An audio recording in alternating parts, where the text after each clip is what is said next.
Hello, ladies and gentlemen. Welcome to episode 526 of the DrunkNerds podcast. Yes, I knew that right off the top of my head. I didn't check that at all.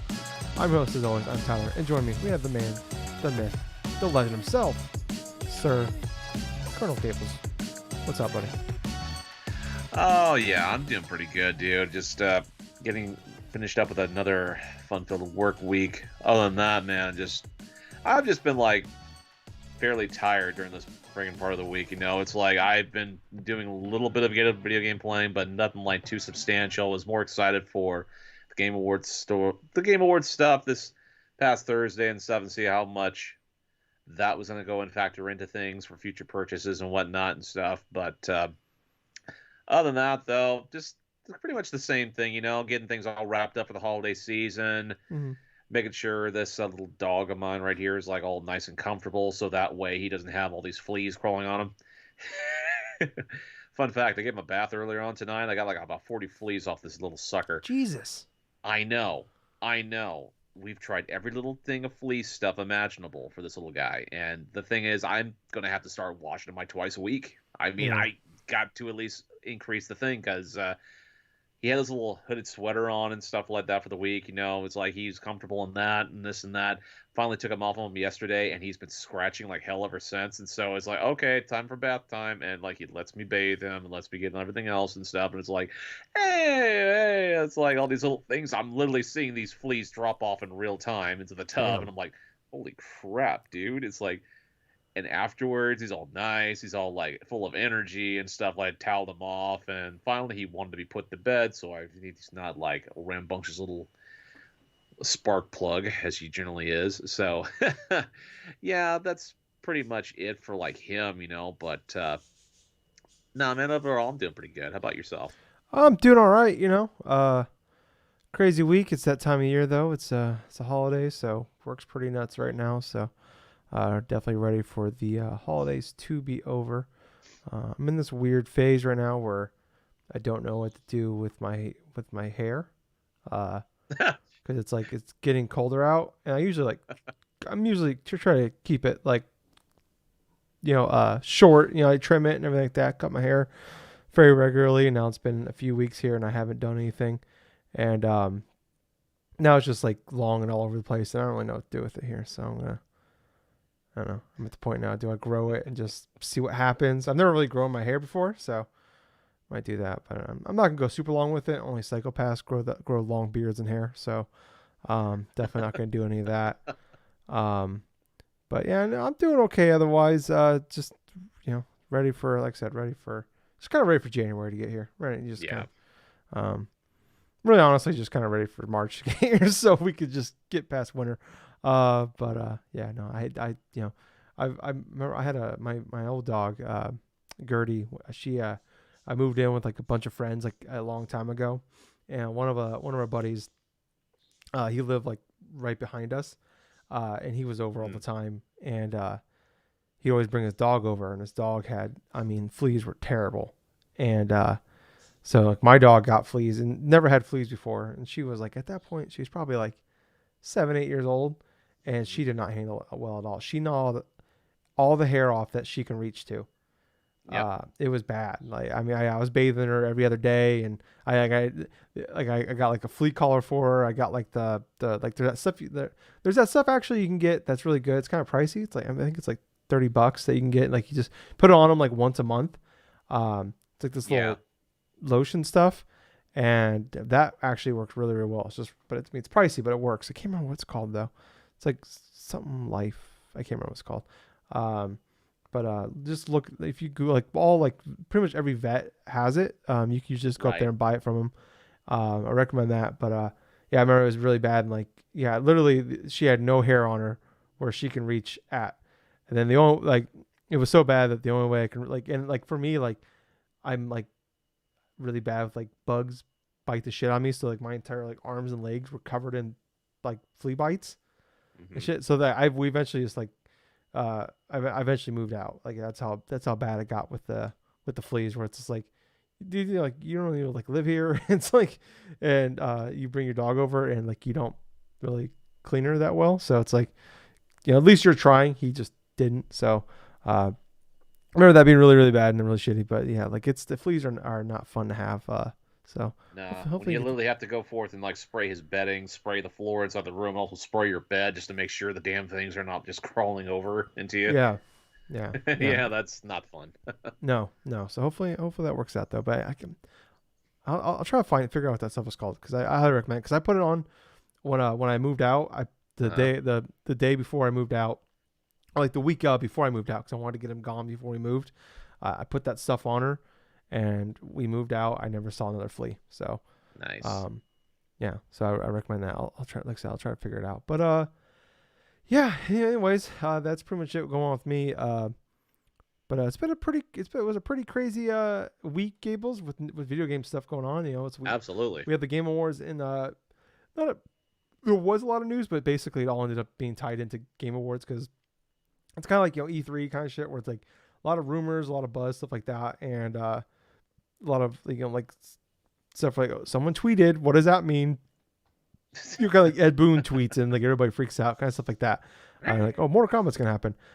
So then pretty much 90% of the shit that we had, like I was adding like the rumors and stuff like that and then I was telling you for the podcast, like I'm adding them throughout the week, and then like Game Awards happened, and I'm like, all right, I'll go in there and see what happened, like what I can take out of here. I'm like, oh, like 9/10 of the shit I had in here was like the rumors and stuff were revealed Right. at the Game Awards. So let's start off with the Game Awards, Gables. Let's jump into let's start with the reveals first. So a lot of reveals. So they did announce that before the show that Keeley did announce. This is something actually I've been talking about for years, but I talked about just last week, and like the night before I mentioned this, he announced the next day that he's working on making the show shorter because normally it's like 3.5 to 4 hours.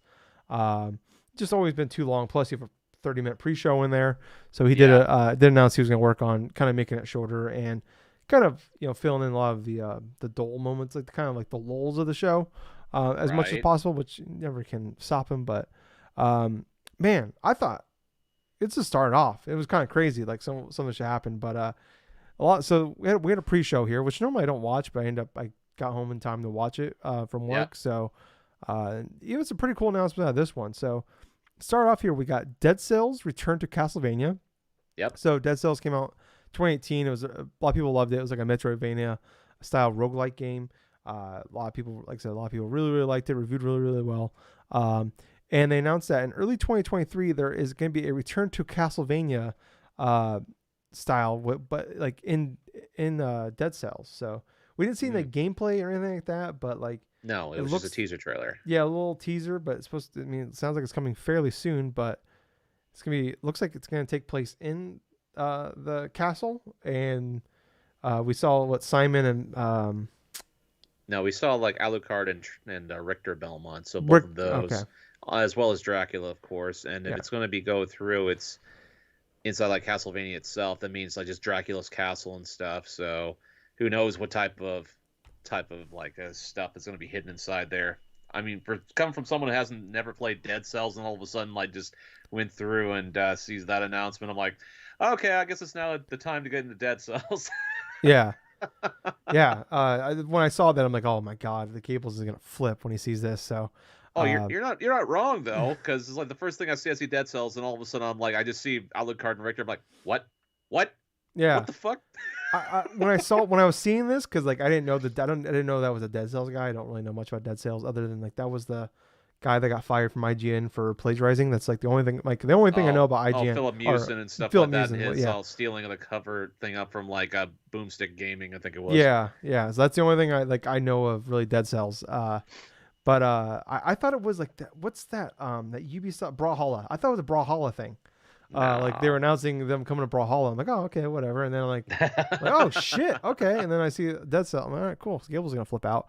Something I flipped out about, but not when it happened today. 2 days later, they announced Valiant Hearts Coming Home, which Valiant people don't know. Valiant Hearts was an amazing game that came out in 2014. It was made by Ubisoft. And it's like it was like a really beautiful, really well done, really unique. They're doing that really cool like UB art stuff. And they're like in that area we had like Child of Light and Valiant Hearts and like Rayman Origins. They're doing some really cool like side projects. And obviously they don't really do those anymore. But man, I fucking loved it. And it's like a 2D like kind of like puzzle solving game. But it took place during World War One, and it was just a really, but it was also like at the same time a really well told like story of like different perspectives of the war. And you also had a dog. But so they announced this that it was coming to mobile. Yep. And I'm like, oh, okay, so they're bringing Valiant Hearts to mobile. That's cool. I mean, hey, I mean that's cool. Like 8 years later, like still doing that. Apparently, that's coming early next year as well. But I found out today, Gables, when I went back and I Yeah. rewatched the trailer and I read about it. This is the sequel to the game. This is not. Yes, it is. This is a sequel. I had no idea. So and it's Ubisoft is working with Netflix to bring this. It's I can't remember the name of the studio, but it is not the first studio. They like Right. broke off, did their own thing. They made a game a couple years ago called 1111 Memories Retold. That was like Oh, yeah. it was an okay game. It wasn't like great, but like Elijah Wood did the voice acting for it, and did like watercolor style like art design. But it was pretty good, but it wasn't like it didn't blow me away. My dog's being weird again. Sorry, he's feeling a little sick. But give me 1 second here, Gables. I'm gonna do a share Okay. screen, and I want you to talk about this one real fast. I'm gonna check on my dog. So, Okay. No I'm so problem. sorry, everybody. Give me 1 second here. So, boom. You see that, Gables? Yes, I do. All right. Talk about that one, please. Hellboy. All right. So to start off with, this trailer pops up, right? And it's like a desolate sort of like scene. It's kind of dark. It's like inside of a castle, sort of. That's like a medieval type of setting, right? And then out of nowhere, you see this werewolf or something like that just pop out of the darkness, and then all of a sudden you see on the opposite end, you see a glowing pair of yellow eyes, right? It didn't dawn on me at first until after the reveal and stuff like that, but this is the revealing of a Hellboy game, like Hellboy, like the Web of Weird. I think that's what it's called. And basically, what this game looks like it's going to be, it looks like a action-oriented, like a Hellboy game, to where it's like, it definitely had that sort of like a 3D action sort of styling thing, like a just straight up action game and stuff, and it retains the classic art style from the comic books and stuff like that. And I really love the look of it, obviously, but yeah, Hellboy, Web of Weird and stuff. I'm actually fairly excited to see where this game is going to be going in that regards, because if that was the preview and we're seeing this type of action stuff and nothing like, say, hokey or pretty like goofy in terms of other game styles and stuff, this could potentially be a good game. Yeah. Definitely. I mean, yeah, they have like the art style. Love the look and design of it. I mean, obviously it's a teaser trailer, but I guess it is a roguelike. So Interesting. yeah. So I mean, obviously I'll wait and see with that one. I mean, I'm not typically a big roguelike person, but hey, I did love like the Hellboy movies and stuff like that, and I love the look of this. So I definitely would be. At first I thought this was like that Wolf Among Us or something, and then yeah, like I That's what a didn't. lot of people thought too. Yeah, it took me a minute to figure out. I'm like, oh, I kind of saw when you kind of see like the shadow of the arm. I'm like, is that fucking Hellboy? So, um, it's definitely on my radar now. I can't see what the gameplay is. So, look forward to that. Next up, we had like a little bit of a VR section here with PSVR. They had like we got a new trailer for Horizon VR, called The Mountain. Mm-hmm.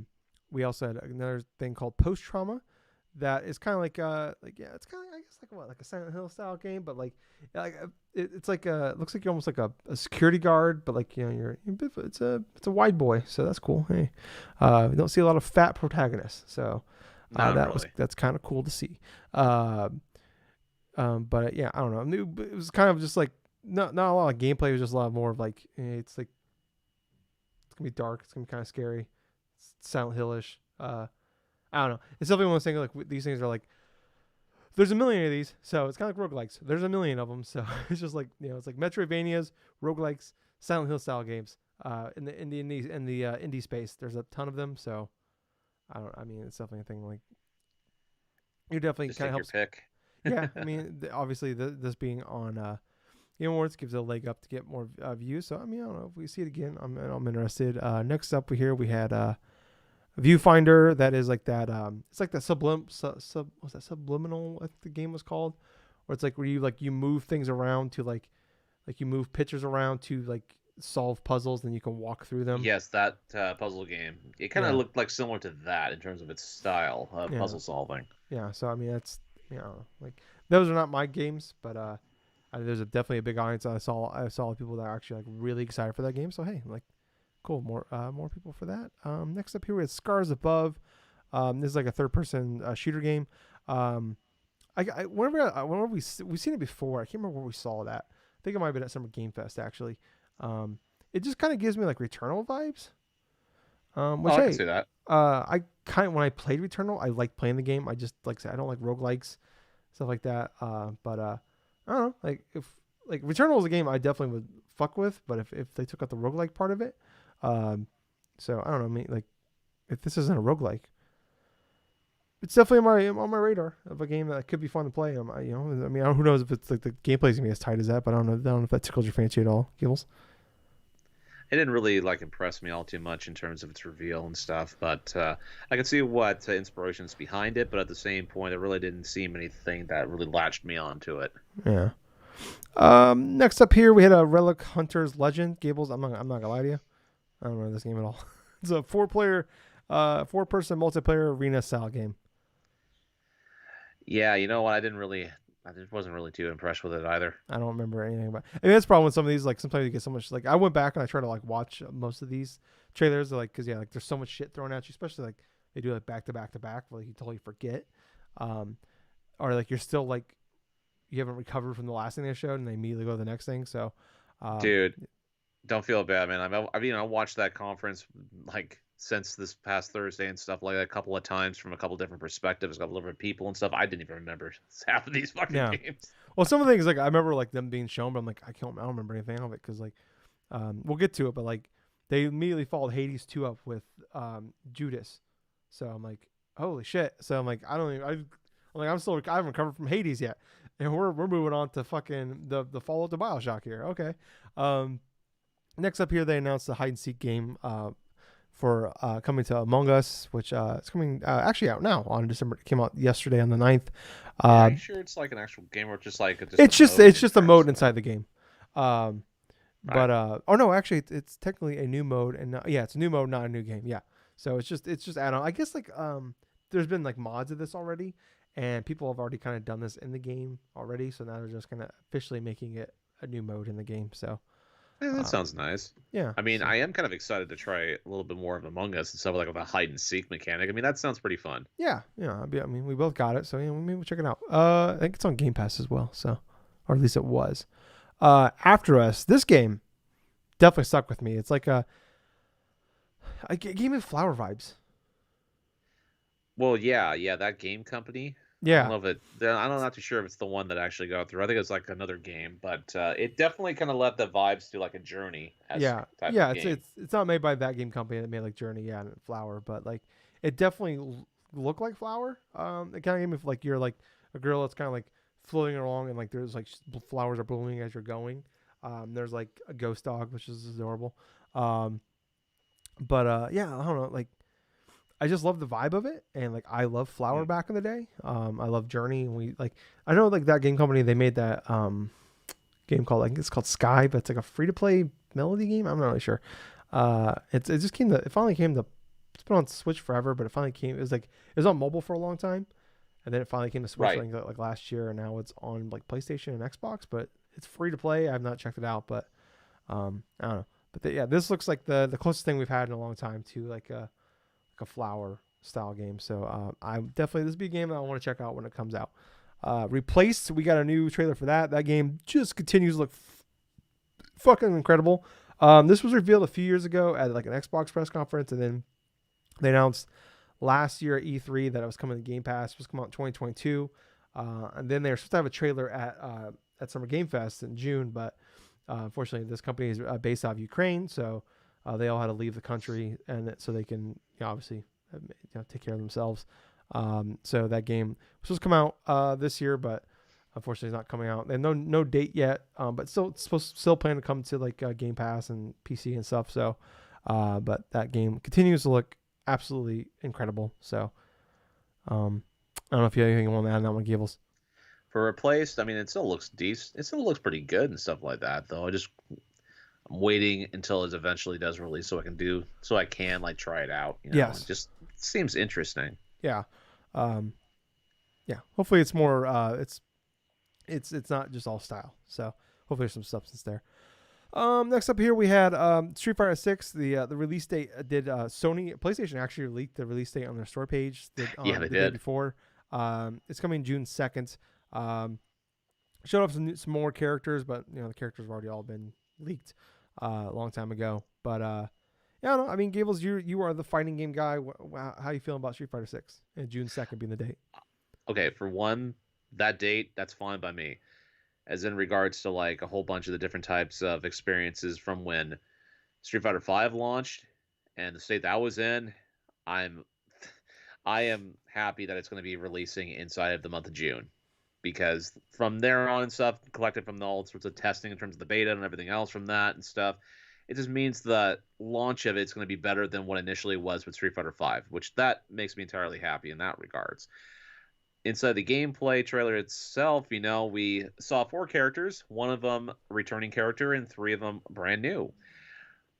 I Like absolutely DJ love, was he the new was he one dude. of the new ones?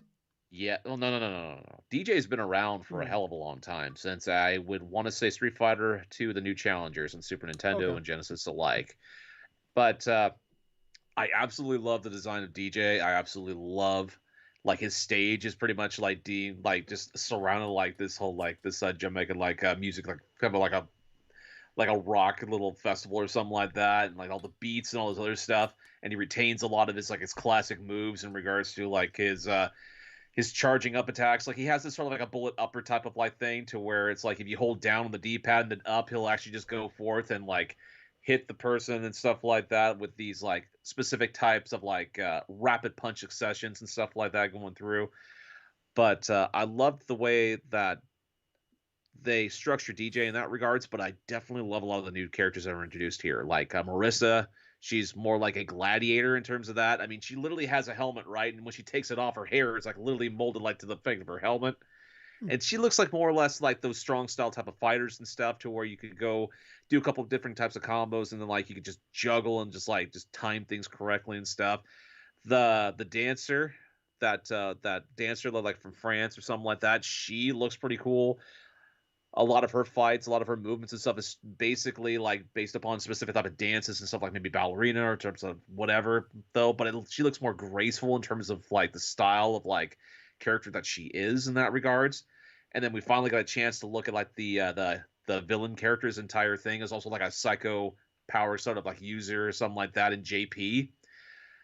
What struck me was kind of weird about him and stuff like that. It's like you first see him, right? His character kind of reveal and stuff like that. He has like this overall trench coat and like this cane and stuff. I initially thought it was either G or like from Street Fighter Five or Q from like Street Fighter Three, but no, this dude.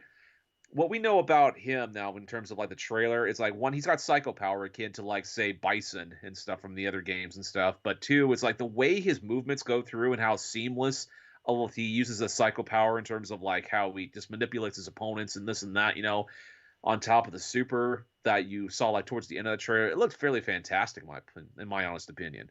It makes me excited because a lot of the various stuff that Capcom has up to this point, shown of Street Fighter 6 and all the different characters that have been unveiled so far in terms of what they're going through and doing in terms of single player stuff, it's looking like this is going to be almost sort of like a resurgence for Street Fighter in general. I mean, that's just me assuming in that regards, but they've took a lot of time and effort into crafting a lot of these characters, and definitely from this last reveal from the Game Awards and stuff, I am fairly confident this damn game is going to be a freaking contender for one of the best fighting games of the year. But yeah, man, I was just impressed by it. Yeah, I mean, I'm obviously, I mean, by not knowing DJ's been around for like 30 years, not a big fighting game fan, so Hey, man, it's no big deal. I yeah. mean, But I love just looking at it, so it's definitely a game I'd like to like dude, check it's out. one of the, it's one of the most. That's the thing about it. You have a great fighting game if you can easily just go and watch the matches, and you can keep track what's going on without having to be like focusing on too many other types of stuff. You can actually watch matches of Street Fighter 6 and it feels like, oh god, I want to watch the next one. And I want to watch the Yeah, next one. yeah, I'm definitely. Hopefully, there's like an open beta or something we can get into because I'd like to check it out, and it also gives Yeah, them a no chance shit. to get into fuck, what's it called? No. EXO? No. What's the fighting game tournament? Gables. Evo. Evo. God damn. Yeah, good Um, luck with that. yeah. So because that's usually like end of July, early August, so that gives them a couple months there. So, yeah, pretty exciting news there. Um, Hades 2, like mentioned already, shocking. I get maybe not super shocking. I think a lot of people were like, not that it leaked, but a lot of people were assuming that they were gonna go to like a new Hades or like a DLC or something Or a Hades. spinoff or Yeah.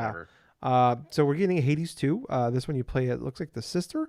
And you're like fighting witches. It's going into early access, kind of like Hades 1, went early access in 2018, and eventually came out in 2020. This is coming out early access next year. So I loved Hades. I never able to finish it. But it's definitely kind of got the juices flowing here to like, oh, maybe I should go back and try to finish this game finally. But then also look at all the games that got dates at this show, and I look at the first half of next year, and I'm like, I don't know when the fuck I'm gonna be able to fit that in. But yeah, this looks incredible. I love Super Giant Games. I think pretty much everything they put out has been excellent. Pyre was okay, but Bastion and Transistor were fantastic. Hades, Yeah. obviously, one of the best games of 2020. So hey, I mean, Hades 2. I know there's a lot of people out there were super excited for that, and I'm happy for those people. But then, like I said, they immediately followed up with a game called Judas coming out. Yep. So this is from I forgot his name, Ken Levine. Ken Levine. Thank you, Ken Levine, who was kind of like the main person behind the BioShock games, made BioShock 1 and Infinite, and two obviously the most beloved games of the 360 PS3 era, and hasn't put a game out since 2013 with BioShock Infinite, and like I think it That's was true. Irrational Games was the name of the studio. I remember us talking about it when they closed the studio down. Like Ken Levine was like he wanted to like go make like smaller games, and we're like they laid all the people off, and it's like, and then he left the company and then he started his own thing. It's like, and then like the whole thing was to make different stuff, and it's like he's been talking about like he's done some interviews here and there about like this game is gonna be nothing you've ever seen before. It's gonna be a totally different thing. And it's like it looks like BioShock. So and so it's always funny when that happens. Like I'm not like trying to talk too much shit here, but I love BioShock. I love the BioShock trilogy. Even like, hey, 2 is actually really good.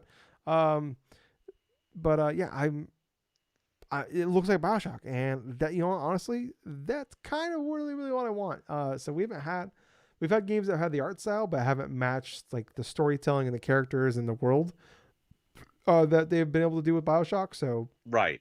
I know there's a BioShock game in development at 2K, but it's like it's not the original people, and we have no idea what that game looks Oh like, no.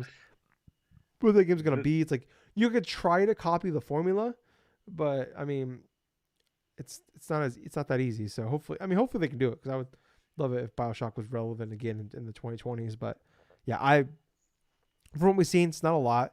This game, I'm fully on board for whatever this is. What about you, Gables? Well, honestly, yes. In regards to like, say, even just take a little bit back, in terms of like Hades 2, definitely surprised about that. Definitely did love what I have played the original, but I was not expecting them to do a direct sequel to it. But then again, looking back, it's one of their most popular games to date from that company, so it Yeah. made sense to go with a sequel from that foray. Probably not going to see anything until like 2024 for that thing instead of official Well, release. yeah. I mean, yeah. For full release, probably be like 2025. I mean, the first game was in early access for over 2 years. So Right.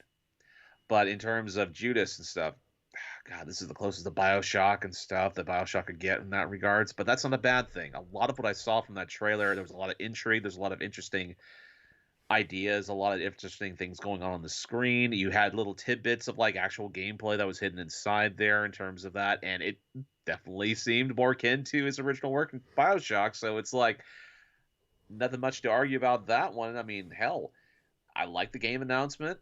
I like the fact that it's quintessentially Bioshock without saying it's Bioshock, quintessentially. And yeah, yeah, you know what? I'm all in for that one. yeah. And what's funny is like I guess I was seeing some people like they're like like games media people and stuff like that talking about like they saw a trailer for this game over 6 years ago at like E3 What? 2016. Yeah, like it was like early What? trailer, but like this game has been in development for a very long time. So, uh, Yeah, 2016. yeah. So Jesus. I mean, it's been 6.5 years since people saw that. Like, I'm shocked. It's never like. I mean, as far as I know, it.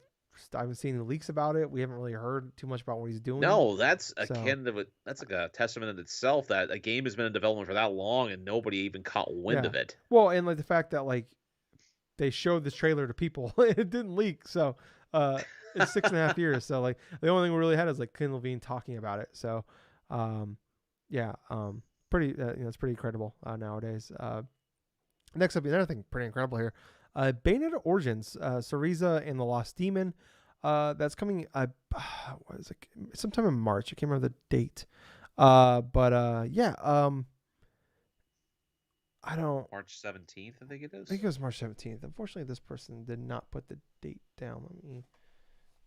I don't know, Gables. I mean, so a lot of people don't know is like, and that even people that played the game don't know that when you beat the game, like they add this thing where like you can like you go in and like there's like a secret ending where like after you beat the game, you go and like you find like there's like these three items you find. You go back and like replay chapters, and they're like Right. hidden in there, but you have to beat the game to like unlock them first.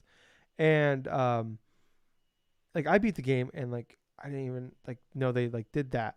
And then like it unlocks like this like secret like little ending thing where like basically it's almost like a demo, like it's like a 5 minute demo of what we saw of this Bayonetta Syriza thing. And yeah, so that's coming out. It's like it's coming. You can pre-order it now. It is March 17th. You're right, Gables.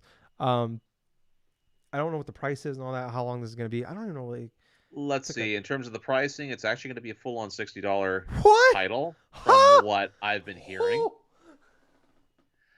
Yes, that's the same reaction that a lot of gamers have had in regards to learning about the price of this game. Because from what we've saw and how much of a shocker that was when we see Bayonetta, and all of a sudden have that game actually gone forth and all the gameplay and all the other stuff, and it kind of looks like, say, an indie work almost. And that's not a detriment. I mean, it looks, in my honest opinion, this game looks pretty cool in regards to its art style in terms of like what it's going through. But yeah, this is a full-on $60 release. Yeah, 60 So either bucks. this thing is going to be longer than what we initially had thought, or there's going to be something else that we have not seen yet that's going to like, quintessentially like spin it in a different way. Yeah. But Okay. yeah, I don't know if this is like gonna be like a full physical release or not either. So I guess I didn't. I assume it's a small thing. So it's on like it's gonna be digital only. But I didn't know it was like 60 bucks. So yeah, hopefully it's yeah, a beefy thing. But yeah, I mean it. If you could you get introduced to like the demon, one of the demons you control in the main Bayonetta game. So I don't know. I mean, right. this is not a thing that like oh fuck yeah I'm gonna check this out. But I was like oh fuck are they doing like DLC for this? Because like I'm kind of That's initially what I thought too. They were going to do some form of DLC from like Bayonetta 3 or something like that, but no. yeah. Wow. Ooh, 60 bucks. Okay. Hey, boo boo, you doing all right? Louis finally came out. He's been feeling a little sick here today. Um, Next up, we have Ghostbusters: Rise of the Ghost Lord. That is a VR title. They announced this a while back. It's like a 4-player co-op Ghostbuster game. So I don't. I mean, anything you want to know, Gables? No, not really. Okay. Gables, I know there's probably something you want to add on this one. Destiny 2 Lightfall. So we got some gameplay for that. I don't know if they've shown gameplay before. I know they've already announced the title. They've But announced the title. They had a teaser trailer, but at the same time, this is the first actual gameplay we've seen of the Lightfall expansion stuff. And from what I've seen though, it looks really decent in that regards. I mean, it looks like there's a bunch of this city they're going through and exploring. Looks like there's like a bunch of neon lights and all this other type of shit yeah, and stuff. And then Neon like there's a Metropolis, Metropolis or something like that. Metropolis. There's supposed to be like grappling hooks and all this other type of shit Yeah. that's supposed to be reminiscent and stuff. And it looks like there's going to be new different types of character classes based upon certain certain other types of oh god, oh, gosh, basically some of these classes coming up into this type of expansion and stuff. It looks like it's entirely different than past previous ones before it, obviously, but they look more like traditional classes in terms of like say maybe like a warrior, maybe like this or that.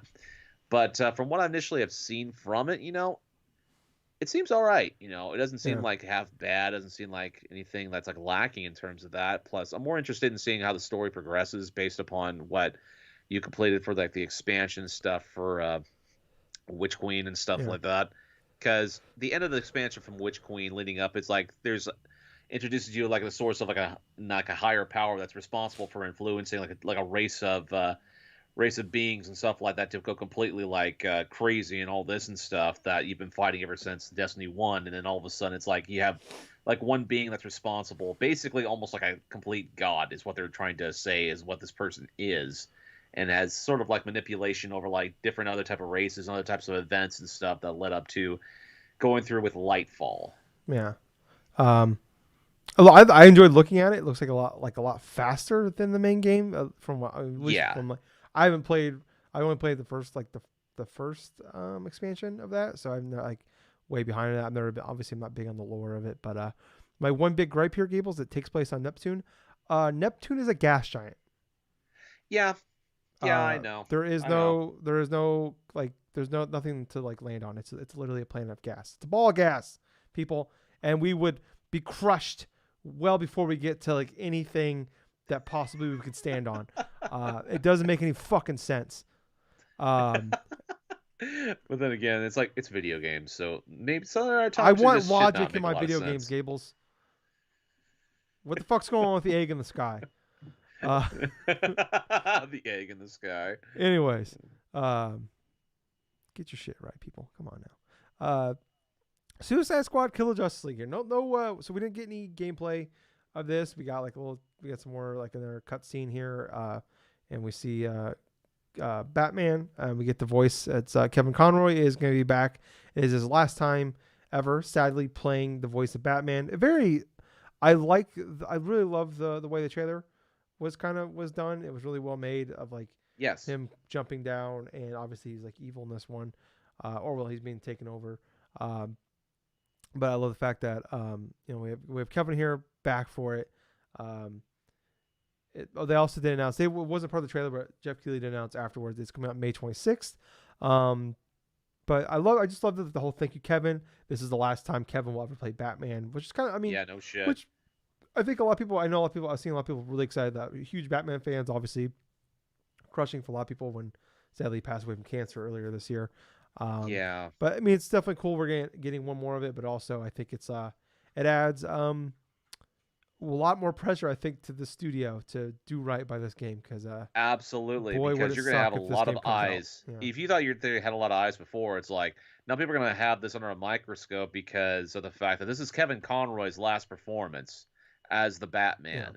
So there's gonna be a ton of people that are gonna be wanting to buy this in terms of playing it. I mean, hell, now I'm more interested in wanting to play this game because of that, and I have not seen gameplay of it yet. We've seen gameplay, but we've seen like clips, like they do like fast, like they do like 4 second. We never see like uncut gameplay. So it's like we don't No. really know what this game is yet. It's like is it a live action game? Is it like a or not live but like a live service game, or is this like a multiplayer game? What is this game exactly? Like I love like the comedy of it. It's been really good. I love the characters of it. It's just a Right. matter of like I want to see that gameplay because like it's definitely like are we looking at like a Gotham Knight situation here? Like I don't think it'd be that bad, but like well, what are we looking at here? And I just hope the game comes out. Like it's been delayed multiple times, so hopefully they got enough time to get this thing done. And yeah, no, I just last thing here. I hope they don't make this like a big advertising thing. Don't exploit this. Like it's cool. I like totally fine. Like hey, we got Kevin Conroy back for this. This will be his last time doing it. Obviously, totally fine to say that. Just don't build an advertising budget around that. Okay. I hope not. Like this should be like the one last push, and of that, and let's move on. Other than that, I mean, but yeah, I hope we're able to do right by Kevin with Batman because boy, would that could be bad if that game comes out and it's a 70 on Metacritic. Anyways, moving on here to Star Wars Jedi Survivor, coming out March. I'm going through this one. I like I used there was multiple options for which one I wanted to use for like people that actually like wrote everything out into like one article of what happened. I like this one Yes. here because it did it in order. but they didn't put a lot of like detail in like the announcement, and like it's like 2 sentences and they move on. There's like no dates, anything like that. So I'm like, I have like 2 open now where I'm cutting between. So anyways, Star Wars Jedi Survivor coming March 17th, which I did leak beforehand. I believe that they actually leaked that themselves. Oh no, the Steam page leaked that. That's what it was. So we got Cal Kestis coming back here, and now he's got a beard. So he's like punished Cal or something going on here. But we got some gameplay for that. Like first time seeing gameplay for that. I talked about back when I played Fallen Order when it first came out in November 2019, and I thought it was okay. It was my big issue was like they took a lot of things from other games, but they didn't really find it like they did like a B+ job in all of it, and never really did a good job of like tying it all together in. And also the game came out and it just wasn't done. It was a lot of bugs, a lot of glitches. There was a lot of frustration there. Also, the map was horrible. But this trailer at least looked really good, Gables. I'm not gonna lie. I went from like, whatever. I'm not like super pumped for this to like, they got me. Like, someone that like loved Star Wars growing up in the last few years, has really hated Star Wars. I'm like, fuck. It's like, man, they just a good trailer, a couple songs, and like I'm in. So like I love like some cool stuff where like one point he pulls out 2 fucking lightsabers. That was pretty badass. Or like the stormtrooper went to go shoot him, and he like used the fucking Jedi. Power. What? That was a Jedi power or what's Yeah, when he pulls him in, and like he's like getting ready to shoot, and he pulls him in and he turns him around and he shoots, and the stormtrooper shoots the other stormtroopers instead. That was pretty cool. Or like there was the one where he's fighting the robot and he pulled it in. The robot shot at him and he pulled the fucking robot in, and the bullet from that robot shot itself. Like, fuck yeah, let's go. I'm like the traversing stuff like that looked really good. God damn it, Gables. I hope this game is really good because it'd just be nice to be excited about fucking something Star Wars again. And I don't know. I thought it looked like it could be awesome. What about you, Gables? Well, yeah, it definitely looks promising in that regards. I mean, hell, there was a lot of good things about the trailer that was brought to light. I thought the game looked fairly good. I thought the gameplay aspect looked like it had a lot of potential, but at the same time, it's in that hot month and stuff between a couple other different games that are going to be releasing at that point, and Yeah. I'm going to be more focused upon Resident Evil 4 remake. Yeah, I know. The first half of next year is incredible, and March alone is just nuts. That's definitely a podcast we're going to have to do here soon when we get like Christmas comes up. We're going to have to look at just like the first half of next year is incredible. Yes, of what we know. Yeah, and that's what we know. I mean, obviously some things probably get delayed, but Jesus Christ. It does have me concerned a little bit though. Like I know EA has been doing a good job of like they've definitely changed their mindset on a lot of things. We're seeing like them change, like they're not doing like a lot of microtransactions. They're actually like focusing on like single player games. Like we're getting Dead Space next month. We're getting obviously we had like Fallen Order and stuff like that. And there was that stretch there for a long time where EA would put a game out almost every March, and it's because they want to get that game's not done yet, but they got to get it out for the end of the fiscal year. And Yep. it comes out and there's all kinds of problems with it. I mean, it's I don't think it's been a little while since it's happened with them. But I mean, hell, like I thought Fallen Order came out in November of 2019, and that game probably should have been a March 2020 game. Yeah, I mean, they've gotten Battlefield 2042 just last year. So I don't know. Well, hopefully that game comes out and it's good and it's done. But next up here we have Party Animals. That's like that Human Fall Flat style game. That game was supposed to come out this year, and we literally haven't. They announced it.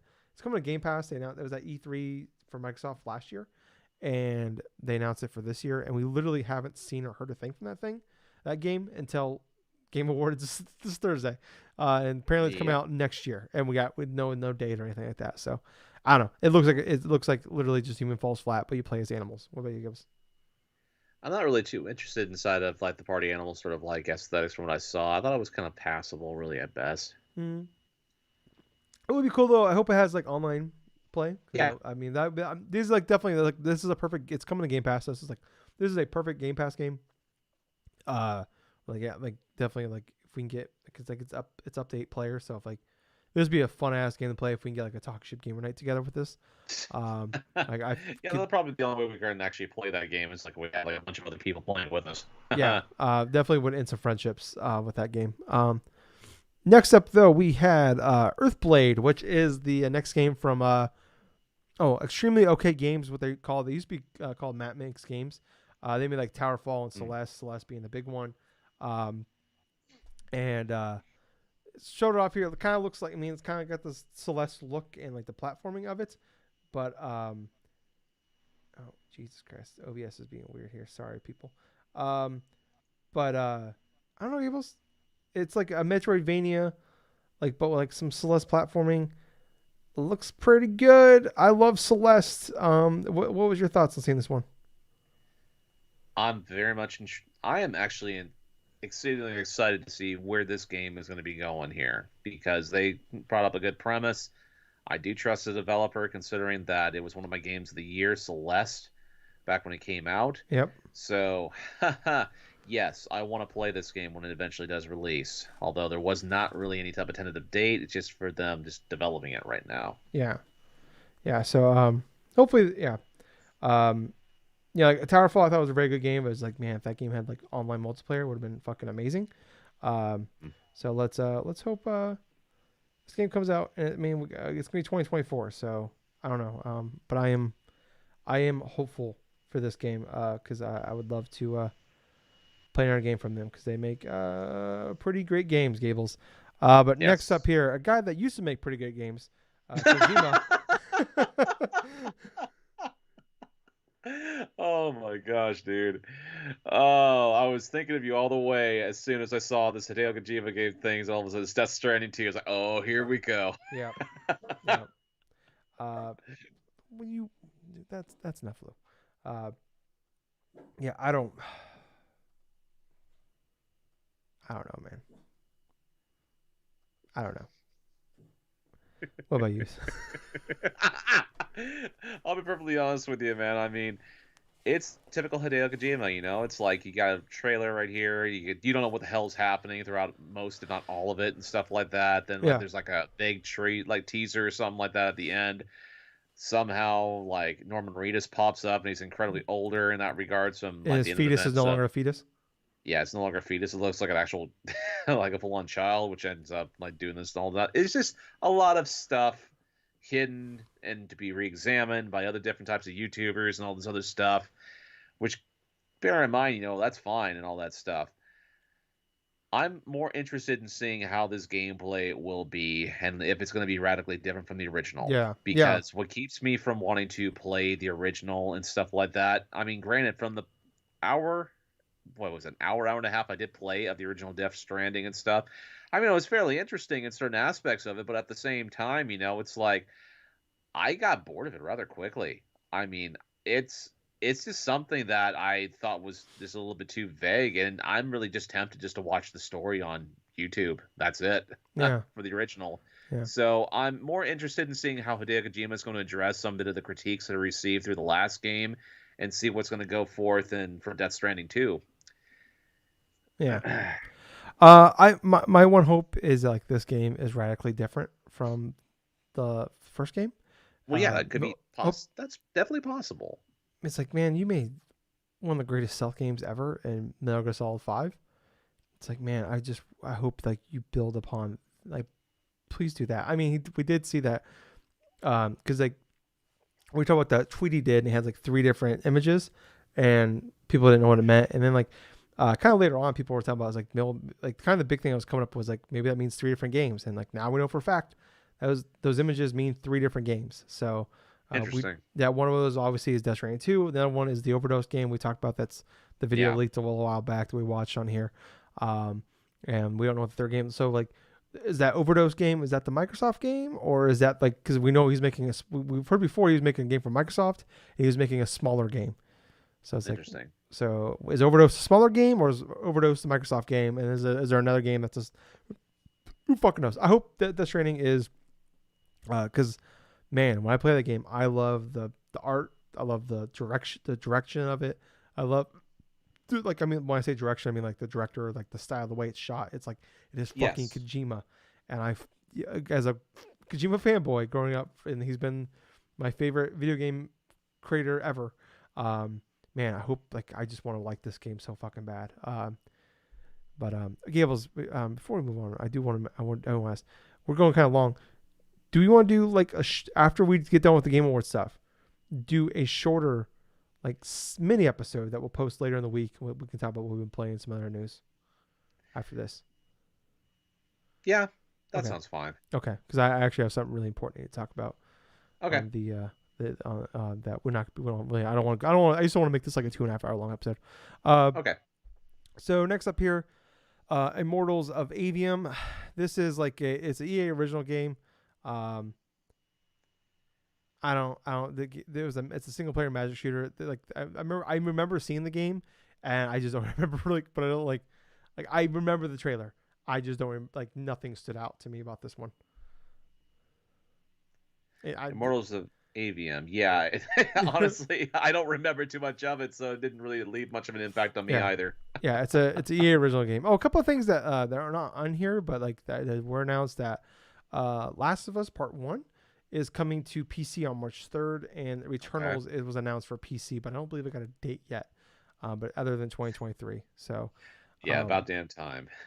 yeah, I'm just kind of surprised Last of Us Part 1 isn't coming to PC till March 3rd when the show's premiering January 15th. Like I figured they probably want to time those out because they want to get that Witcher money, you know, kind of like we talk about like Witcher and Cyberpunk blowing up after the shows came out.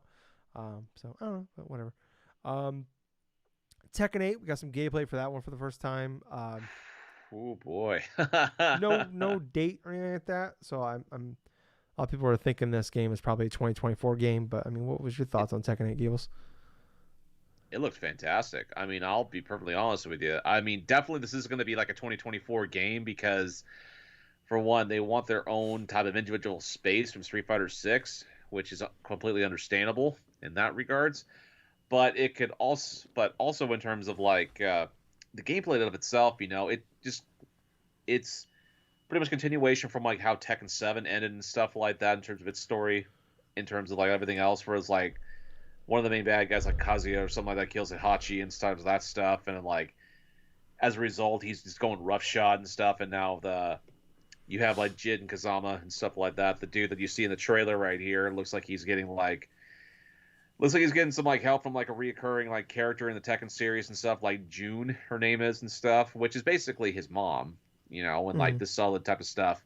But leading at the trailer for him, like in front, it's like what was presented inside this trailer was pretty cool because we saw a bunch of different like different types of things and stuff with classic characters, not just classic, but just like returning characters, like say Jean and like Kazuya, and also like Lars and stuff like that. So a little bit of gameplay of that, and also for freaking King. I mean, I fucking love King because he's like one of those masked like luchadors or something like that. He's more kind of inspired like by a tiger mask and like New Japan and stuff like that. Hmm.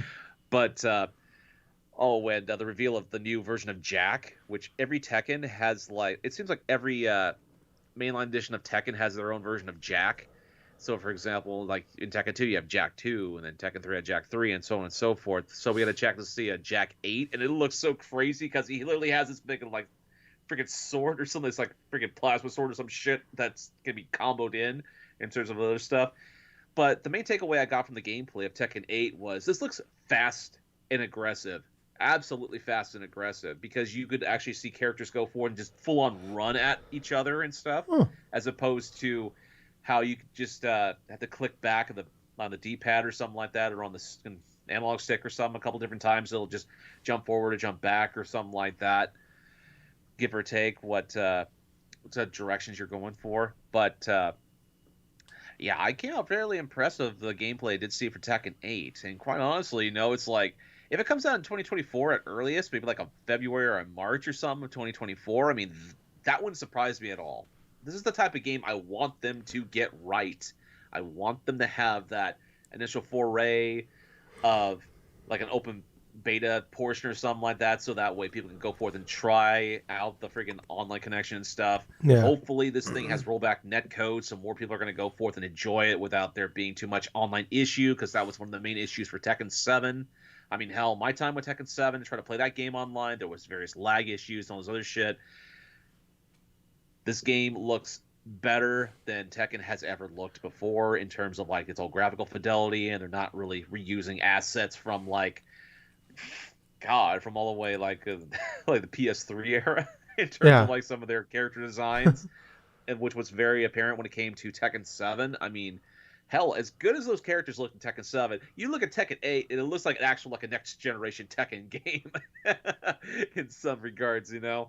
But yeah, it's just overall excitement and see what else is going to be coming next inside this game, as this has me excited about it. Yeah, very cool. It may also come in 2024, probably be best too, because let's face it, like Street Fighter 6 will probably, I mean, overshadow it in every way. So That's why I don't think it's going to be releasing in the same year. yeah, so even if it was ready, I think yeah, probably best. Let's just make it 2024. Moving on though here, Diablo 4, we got like a big, huge, like one of their big CGI trailers. I thought someone said this the best. I heard someone say about Blizzard and like Diablo, where it's like, they have to make these cool, like really great, like giant, huge trailers with Yeah. no gameplay, because the gameplay just looks kind of boring. So it's like, it doesn't like, there's nothing that's like a crazy, like, oh my God, like you can't do quick cuts. Like there's no shooting, there's no fast paced action, stuff like that. So it's like the best way to like sell their games is to make these crazy CGI trailers, which, hey, obviously it works, and they make really great CGI Yeah. trailers. And like, I'm not like shitting on the game, but it's just like, it's very funny and also pretty true, where it's like, yeah, you show like, it's easy. You can make a badass looking like Star Wars trailer, but it's hard to make a badass looking Diablo 4 gameplay trailer. So, but we got a June 6th release date for that. So, Wait, a June 6th? yeah. So June's Okay. fucking nuts, Gables. June, also a pretty crazy fucking month. Yes, So, absolutely. It's a crazy month in terms of games releases. My overall, I thought the CGI trailer for Diablo 4 looked pretty fucking oh, it good. was I did fantastic. like the Yeah. performance leading up to that. I mean, he had set the atmosphere entirely like correct in regards to what it was supposed to be advertising for and stuff. My one complaint, really not much of the gameplay was shown, is just CGI stuff because I'm all about gameplay stuff. What am I going to get myself into? But the biggest concern I have with this after the Game Awards and stuff is looking forward to that June 6th release date and just seeing, is this going to have a good launch, or this is going to be like another like situation that Blizzard has had over the past couple of Overwatch years, where they've had with Overwatch, they've had with like that freaking Warcraft, like 3. that Warcraft 3 Yeah. remaster that was completely botched and stuff and replaced the original version and stuff. You know, it's like they have a track record of like pretty much messing up their launches with like their main games that Yeah. they've put out. So it's like, that's, other than like the gameplay aspect, that's my biggest concern about it, because they do not want like an entirely like botched up situation like those past like Yeah, 4 well, or even 5 major releases. yeah, like even Diablo 3 when it came out in PC was like completely disaster launch. It didn't work. Absolutely. Had the And they DRM had the, shit. There was the auction house, like all that. absolutely, Was a that's the fucking main thing yeah. It took that was them going on. a long time to get that game fixed. So, we only we, it's it we only we remember it fondly because like by the time it like, came to like consoles and stuff like that, and kind of came more into like more. I'm not trying to diss PC, but like it's like kind of a more a broader audience. That game was fine tuned by then. So, I don't know. And like there was the article that came out Friday that I guess nearly 20 current Blizzard employees talked about the development of this game, and they are concerned about that June 6th release date. So, Yeah, that's never a good sign. never a good sign when like you're like, I mean, obviously they were it was anonymous, but like reporting. I mean, I'm not going to doubt the reporting, but yeah. So never a great sign where it's like, hey, yeah, I don't know if that's possible. So we also had the same thing about Starfield, where like they announced that date last year for 11/11 of 2020 Yeah. of 2022, and like you started hearing some reports that people were like, yeah, how are we gonna do that? So, okay, but Gil's gotta walk away here. So, this one's for me. Horizon Forbidden West. We're getting a DLC. So this leaked a couple days before the snitch on Twitter. Kind of did like a little screenshot. People kind of figured out. It's like a picture of the Focus. That's what Aloy wears, and like kind of pointing at Los Angeles, which it's called they've made mention of it in the main game before. So like I was kind of like, slight spoilers for, I guess, for Horizon Forbidden West. I'm not gonna spoil story stuff, but like they bring up the Burning Shores quite a bit, but they never really like. So like I'm like, oh, we're gonna go there eventually, and you never actually go there. So it makes sense here that with the DLC where that you're going there. Coming out April 19th. No price point. It's only gonna, this one's only gonna be on PS5, even though Forbidden West is on PS4. The DLC is only PS5, but we've kind of seen that past. Like Final Fantasy VII, the DLC they got for that last year was only on next gen. So there's been a history of this. So but I'm incredibly pumped. April 19th. When they announced this, like even though like it leaked and I felt the snitch has never been wrong. I'm like just seeing it, and like even though there's no gameplay, just like you see like the Hollywood sign and you see Aloy and stuff flying around. I shot my fist up, I'm like Horizon, and I fucking screamed. Probably the biggest hype moment for me of the show. So definitely excited for more Horizon Forbidden West. So any reason to go back, I am all for. Next up here is a game called Blue Protocol. It is a MMORPG, I believe. Yeah, Bandai Namco was making this. It's like a post-apocalyptic world. It's like an anime style. It basically just looks like Genshin Impact. It looks like it's gonna be like a free-to-play MMORPG, kind of like Genshin is. And they're partnering with Amazon on this, so it's supposed to come out next year sometime. But it's crazy that you see this all the time when like a game comes out and is extremely successful, everybody copies it, and that's not like a bad thing, but like that's just everybody the games nowadays, people were built upon other games made a long time ago. We're still building upon GTA, we're still building upon Super Mario Brothers, for Christ's sakes. Everything builds upon each other. But it's just funny that we see a lot of these come out. Most of them fail. You get a couple winners out of it. So hey, if it comes out and succeeds, good for them. Hopefully, if it comes out and works, great. Because Genshin Impact probably is one of the. I know it's like we know of it, but I don't think it's one of those things where I don't think people recognize how big the game is. Like I think it's grossing like nearly $1 billion a year. So that game is fucking huge. Remnant 2 was announced, coming out in I think next year. The way it was, I heard it described, it's like Gun Souls, so it's like a Souls-like but shooting. Next up here is a game called Banishers Ghosts of Eden, Ghosts of New Eden, Banishers Ghosts of New Eden. I'll get it right here eventually. Banishers Ghost of New Eden. Finally got it. Easy for me to say.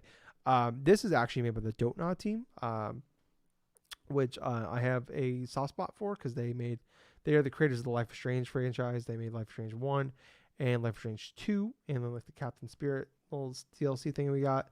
And I love Life is Strange 1, one of my favorite games of all time. I have the video watcher right there I'm pointing at is the art book I have for the first Life is Strange game. Life is Strange 2 is okay. It did not blow my socks off by any stretch of the imagination, but I'm incredibly excited to see what they do here. Like they've had like a rough go, I think. They were a double A team, but I thought like what we've seen of some of the gameplay that we saw and just a little bit of the teaser that we got here, it's got me a little more excited than the past. Like Vampire came out. It's that Vampire, it's like with the Vampire with a Y. Came out 2017, I think I want to say 16 maybe. And like that game was like a solid 7. It was fine. That was a game where I literally you're a doctor who like in like the 1600s or something like that, and he gets turned into a vampire, and then like you can like decide what you want to do, and it's like you can like help save people, or you can be a bad guy, or what, like, or you can murder everybody. I literally, and I mean literally, murdered every single person in that game because like you could be the good person and save people, and but like if you're a bad person, if you like the more people you kill and drink their blood, the stronger you got. And like that game, like I literally killed everybody and got as strong as possible. So in the game was fine. The combat, it was like a kind of like a story. The combat it was just an okay game. It was a 7. Then they had like Twin Mirror. It came out like December 2020, and that game just kind of came and went. I think it got like kind of more of the same thing. Sounds like, but it's like a 7-ish kind of game, maybe like 6-ish game. So yeah, curious what this turns out to be, because like they're obviously um, Deck Nine took over the Life is Strange franchise because Square Enix owns the IP for that one. But I'm cautiously optimistic that hey, maybe they get a winner on the hand, because like they also like tell me why that came out I think also in 2020, and that game was kind of more of Life is Strange style, and it was okay. Um, and they did some cool stuff where like instead of like being like like they were like their games like they do episodic, and it would take like 3 months to have a new game come out or a new episode come out. Like they did like they put out all it was a 3 episode thing, and each episode came out 1 week apart. So yeah, hopefully that turns out okay. Next up here we had a game called Space Marine 2, which is the Warhammer style game. I remember playing the first game like a long time ago. Like I think it was like a 2010ish kind of game.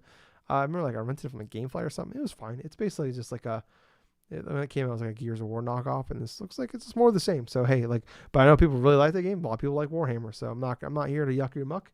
I hope you guys enjoy it. I mean, like, I love Gears of War, but I'm not a Warhammer guy, so it's like it's not my cup of tea. Meet Your Maker is it's almost like a roguelike, like a maker game, like almost like you create like levels, and then like you do like a roguelike thing through it, like, or you can like maybe like kind of look at like what we saw from the trailer, like other people make like levels and stuff, and then you gotta go through it as well. It's like almost like if a Mario Maker style game, but a roguelike. So be kind of interesting, I guess. I don't think it's gonna be like my cup of tea, but hey, I don't know. I mean, maybe this will float your boat. Next up here, so we've had this like I think it's called the Wamba leak for a long time for like Crash Bandicoot. Then like Wednesday night, the Crash Bandicoot Twitter tweeted out about what's everybody doing tomorrow night. Talking about Thursday night, Game Award night, and a guy dressed up in a Crash costume came out and did some jokes, stuff like that, whatever. But they officially announced Crash Team Rumble, which is supposed to come out next year. It's a MOBA. It's a MOBA, people. If you like League of Legends or like Pokemon Unite, think of that, but Crash. So yeah, that's happening. So I hope you are happy, and for Crash fans that were really excited after everything that happened with like Toys for Bob and all that stuff, like getting shut down last year. I'm sorry, because you're probably like, oh man, Crash 5, or maybe we're like they're a side thing. Oh no, it's maybe like we're gonna, I don't know, Crash Team Racing style game, or I don't know. And you get a MOBA, so who knows?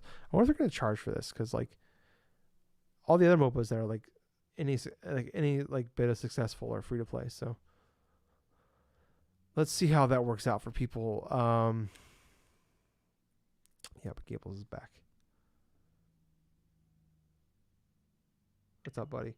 Gables, are you excited for Crash Team Rumble, the MOBA? Okay. So for Crash Team Rumble, I was actually kind of surprised that they went that route for Crash, only because after coming off of like the remasters and also for Crash 4, they're basically going this they're basically going the route of almost like a Crash Bash, only this one's a little bit more involved because it's a team-based MOBA. Yeah. I thought they were going to go, well, actually they've already went with like a kart racer in that regard. So this is probably the next logical step for them. Yeah, and this had leaked a long time ago. Unfortunately, and unfortunately it was true. It's like, I don't know, it's like someone saw Pokemon Unite. It's like, hey, we have Crash. Let's do that. So I don't know. It could be good. Yeah, I'm just my thing is like, is it free to play, or are they going to charge for this? Because like any MOBA game that's successful is free to play. So yep. We'll see. I mean, it's like Crash is nowhere near on the level of like a Pokemon game. No. Or like, so I don't know. Who knows? Crime Boss, Raucous City. Gables, you called it when you said that looks like it's like a Miami. Looks like it's a Miami. It is in fact somewhere in Florida. It's like called Raucous City, but like it looks like a Miami. it's based in the 1990s. It like they have like Chuck Norris, Danny Glover, Michael Madsen, Kim Basinger.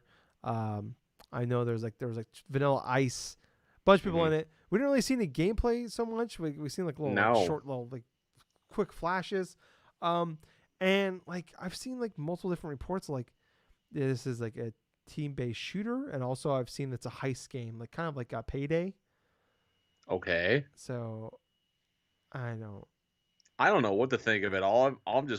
All I'm just like thinking of when I saw that trailer and stuff. Like, wow, they got a lot of like celebrity likenesses for this stuff. I Yeah. wonder if like this is going to affect the quality of the game itself, because we've seen incidences where like developers have enlisted help of celebrities in terms of like advertising their game, or are trying to like they've only had enough money to go forth and like pay them for the appearing in the game, but the actual quality of the game suffers dramatically. So Yeah. hopefully this is not the case for Crime Boss. Yeah. But from what I saw, though, it definitely was something out there. Something weird. Yeah, it's definitely like it's got a pretty high floor just because based on the names on it, but it's like it's one of those things where like yeah, I gotta see what this game is before like you've got my attention because someone that a '90s kid, like I watched a lot of these people growing up, so I watched all Chuck Norris movies, Lethal Weapon, shit like that. So Dude,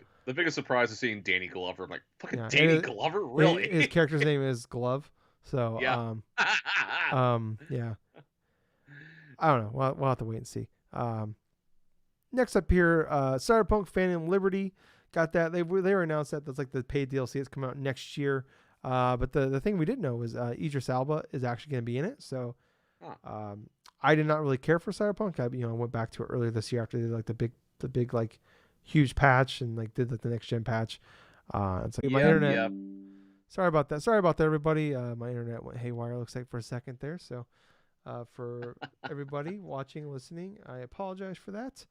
But Gables, Cyberpunk Mhm. Phantom Liberty, is that doing anything for you? Yeah, it does, and that's just because it's a new expansion thing that has like, it does have a decent amount of potential for it. I know that I have some interest in going back into Cyberpunk 2077 and going through the initial game, but I am more excited about it now only because of like Edge Runners and stuff being good from what they initially have done for Yeah, Netflix. So this is pretty much the extent of it in that regards. But I'm interested in seeing the quality of what Phantom Liberty is going to bring to the overall game itself. yeah. So I mean, yeah. But Gables, we're wrapping Yes. up. We're getting close to the end on this one here. A couple left. This has been leaked for a long time because they did like a focus group a while back and leaked out of there. And there's been a lot of buzz that this was going to be there. Armored Core 6 Fires Rubicon. This is for the From Software. Their next game. Miyazaki did an interview earlier this year saying that their next game was getting pretty close to being done. Hmm. And it's a lot of buzz about what that could be. And it sounds like it is, well, it was Armored Core. It's supposed to come out next year. No gameplay. Badass trailer, though. Um, Mm. I don't really know much about Armored Core. I know like the Armored Core games, like they haven't done one since before Demon Souls. The high like and like the highest rated like Demon Souls like review wise is like a 67. So these games are not like there's definitely an audience for them. There's a lot, but Yes. it's a very small audience, and that audience it's been a long time since they've had one of these games. So, I mean, I'm curious to see like what a and like I guess from like what we know is like it's a shooter game. It's a shooter. It's a long from what I saw. It's a long distance shooter game. Um, but yeah, we don't like. Is this gonna be like a Soul style Armored Core game? Is this gonna be a totally different like shooter Right, right. adventure game? Like, what is this game gonna be? Like, Gables, you're definitely more of a From Soft guy than I am. Like, what's your what's your hopes for this one? All right, so for my hopes for this one, I'm not too familiar with Armored Core, the series itself, only because it's been like an incredibly niche series ever since it was first revealed in that regards, Yeah, first unveiled and stuff back in the late 90s. And go on to Wikipedia here, I just went through, just got a little bit more information upon Armored Core in general. It's a third person shooter. Yeah. mind you. It's by From Software, so it's like this is From Software going through and like this is one of their initial creations. It looks like, Yeah, it is. but in regards to the amount of publishers that have been behind this, that's Sony Computer Entertainment 97, ASC2 Entertainment 98, Age Tech, Ubisoft, Metro 3D, 505 Games at one point put out an Armored Core game, Red Ant Enterprises, Sega back in 2007, Yeah, that was the and of last one course, for yeah, that was the last one, 360. Armored Core 5. Yeah. But Bandai Namco Entertainment has had like the license for Armored Core since 2012. So them going back to like From Software and trying to go forth with this, at first I thought, okay, Armored Core. I've heard about the series. I know that it's a niche. It's a niche game that there are plenty of people that love playing the original couple of Armored Core games. But my hope for this is kind of similar to like the past couple of games they put out. Really, it's like, is this going to be like, say, my excitement is the possibility of this is going to be like a Dark Souls form of Armored Core, Yeah. Yeah. where that would be interesting to experience, because up until now we've had medieval settings. Elden Ring Game of the Year, obviously, in terms of many people's forefronts and including the Game Awards. Wow. And Way to spoil the rest of our show, Gables. but for this, I'm really wanting to see the potential of what's going to go on in terms of like this whole like this almost like a mechanized like apocalypse type of look that they have going with it, on top of all those other type of machines, all the other possibilities of that shit. I mean, I was never excited about Armored Core, but now with this one, it just seems like I want to go and see what From Software does with this after what successful things they did with Elden Ring. Yeah. So yeah, I mean, it's curious. Like, someone said, I thought, man, obviously much different scale, but like, someone said, like, it's kind of like interesting them going back to Armored Core, like after Demon Souls, Sekiro, Elden Ring, Dark Souls 1, 2, 3, all these games, Bloodborne. Um, and someone said like, it'd be like, what would Naughty Dog do with Crash Bandicoot today? It's like, fuck. It's like, what? Like, obviously, totally different style games. I mean, but Armored Core is totally different than the Soulsborne games. So it's like, fuck, man, what could they do with Crash Bandicoot nowadays? So I'm interested to see what they do with it. Next up here, we had Wild Hearts. That is that like the EA original Team Ninja, I believe, is making this one. Looks that game, man. Every time I look at that game, I see trailers of that game, I want to fucking play that game really bad. I've never been a Monster guy. Like what I've seen of it, it always just seems like kind of like obtuse the way it's ran and like works. Because it was always a handheld game. It's only recently come to like consoles. So if like Wild Hearts like being a game like built from the ground up to like run and work for like modern day controller stuff like that, like fuck, like I don't know, man. Like I hope, like, I imagine it's an EA original, so I bet there's gonna be like a demo type of thing, or like Yeah. a early like I can't remember what it's called, but like you can do like a preview thing, like kind of like Need for Speed Unbound, where like you can do like a 10-hour trial, but like you buy the game, everything kind of runs over. I hope that's the case with like EA Play on Game Pass, because this is a game I definitely want to fucking check out. Is Wild Hearts tickling anything for you? Honestly, with the Wild Hearts, I thought it was kind of interesting in terms of the gameplay of it, but I still want to see more of it. Yeah. To me, it's just a matter of like I just want to get my hands on it. So, but I think that comes out. That's it's been announced for a long time. It's coming out in February. So, but last but not least, here for announcements, Final Fantasy 16. We got a release date. Since we talked about this last week, he leaked it last week, June 22nd. Trailer looks fantastic. I've just kind of really just in the last few years gotten to the Final Fantasy world. Like I beat 1 and 2. Talk about over and over again, way back in like the mid 2000s on Game Boy Advance. And then like Final Fantasy 7, I beat Remake 2020. I beat Final Fantasy 7 OG this year. But man, this and Stranger of Paradise I beat this year as well. This game looks so fucking good. And I think this might be I'm not like a fantasy guy typically. But man, this game it's just, I like looking at it and I just want to fucking play it. What about you, Gables? Mm.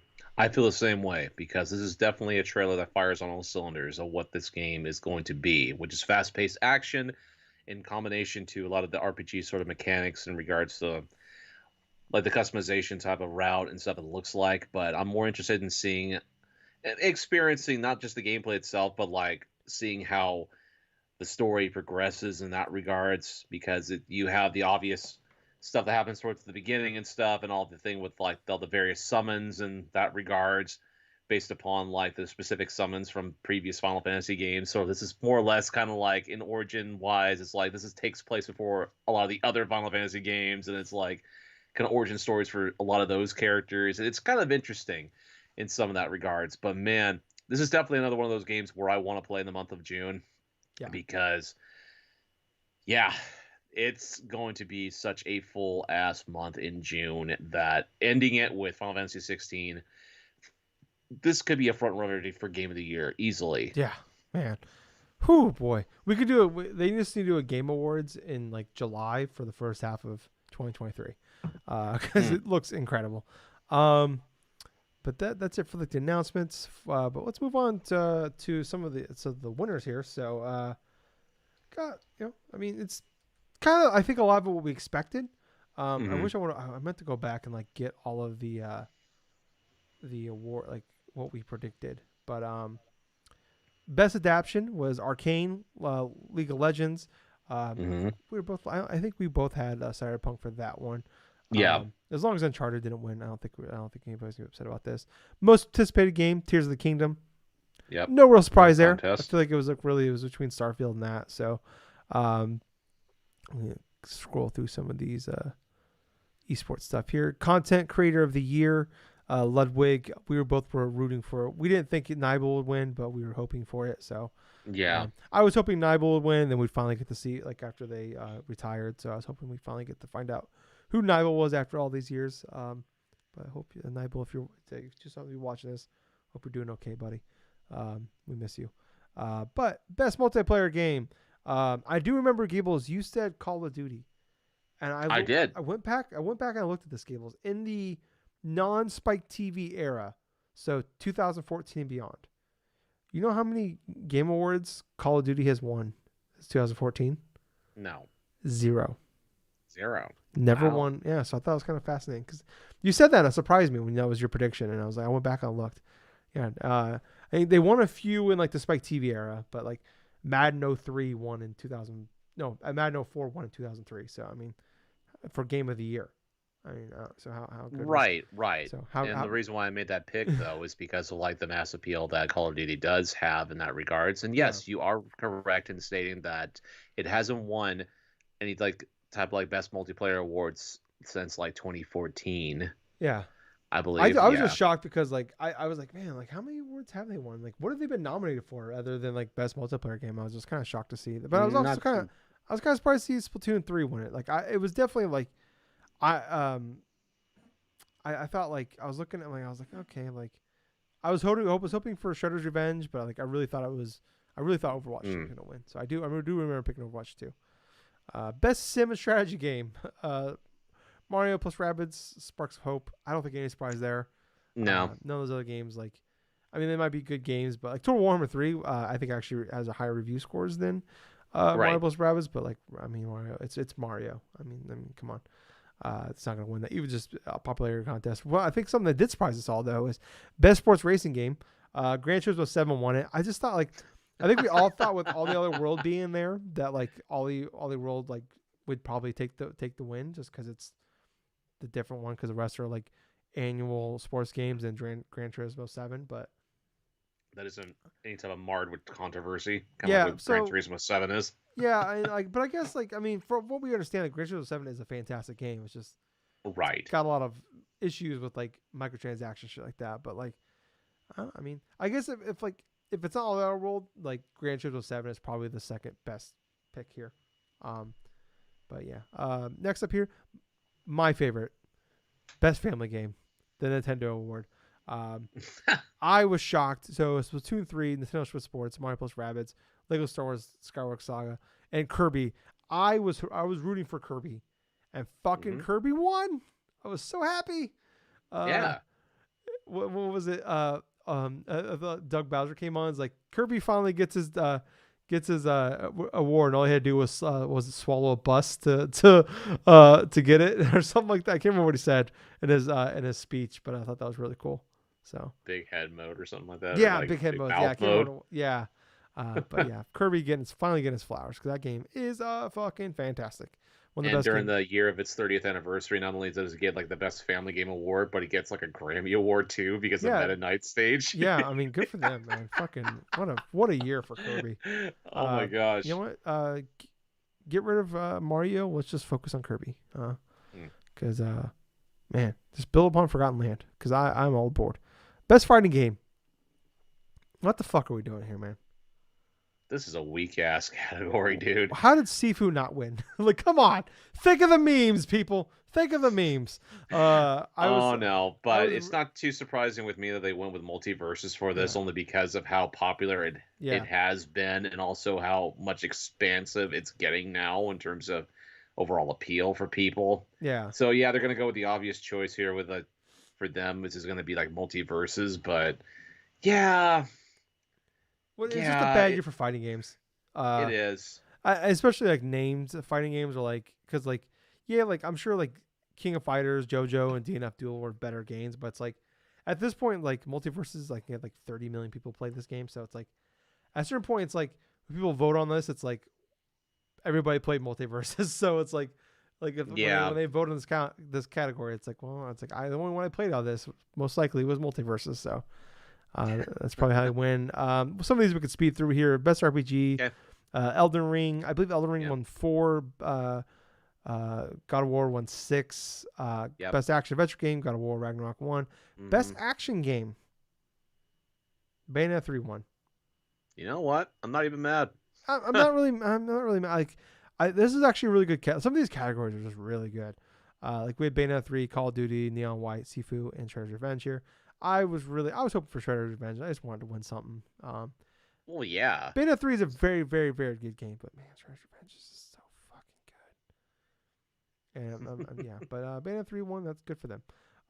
Innovation and accessibility. I think no surprise. God of War Ragnarok won. Um, best VR AR Moss Book 2 won. Best community support Final Fantasy 14 won. No surprise. Nope. Best debut indie game Stray won. So hey, cool. I mean, man, what a great year for like this might be one of the best years ever for indie games.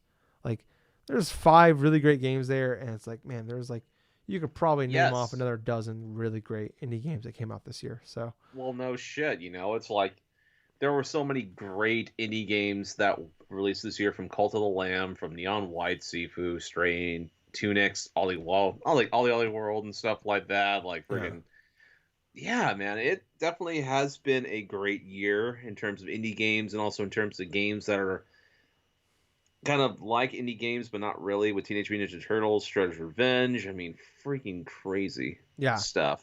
yeah. So, um, yeah. I mean, Stray won, and I mean, it's definitely one of those things where it's like, I think some of these categories, right or wrong, whatever, it's like kind of turns into a popular contest where like everybody played like a lot. Probably Stray was probably the most popular. It also helped that it was, Stray was on like the PS Plus, the middle tier. I always forget what it's called. So that helped too, and like also had the Extra. extra. Thank you, and also you had the big push being at multiple PlayStation events. So where like Neon White was at a couple like Switch indie events, the indie events. Tunic was at a couple like I don't know what Tunic was at actually. I think Tunic was actually at an Xbox event, and then like Vampire Survivors really is. It's been kind of like bubbling for a long time, like the PC world, but really just kind of got big the last like month or so, like on a bigger level, like coming to Game Yes. Pass. So, best indie game Stray. So, I mean, kind of is a lot of the same people here as best Yep. debut game. So, I mean, what a great year for just first time games coming out. With what I said, best debut indie and now best indie. So I mean, it makes sense. Their best ongoing game, Final Fantasy 14, makes sense because they had I forgot the name. What did the big expansion come out last December? And Walker. And Walker, thank you.